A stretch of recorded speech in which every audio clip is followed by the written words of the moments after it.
we'll cover delegates.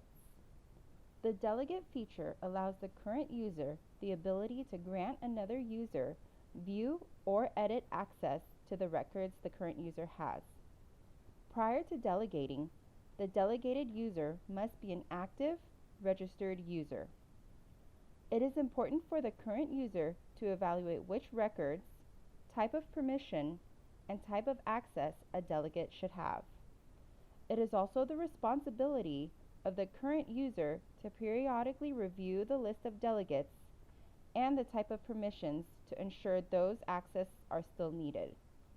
To add or manage a delegate role, go to Account Management. Scroll down to the Delegate section. Click Add a Delegate and a pop-up will appear. Enter the name and email address of the individual to provide access.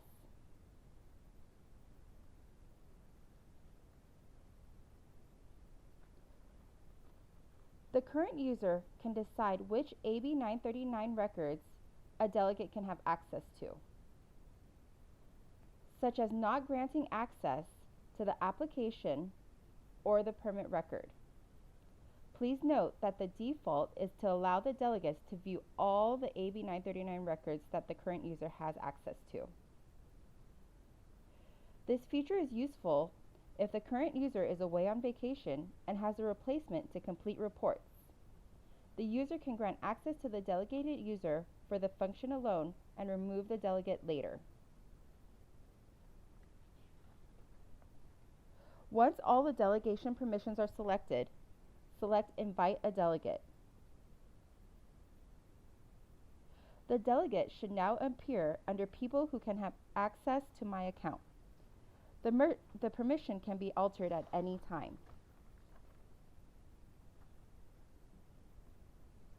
If you have been delegated access, please log into your account. Go to Account Management and scroll down to the Delegated section, and you can accept or reject the delegated role.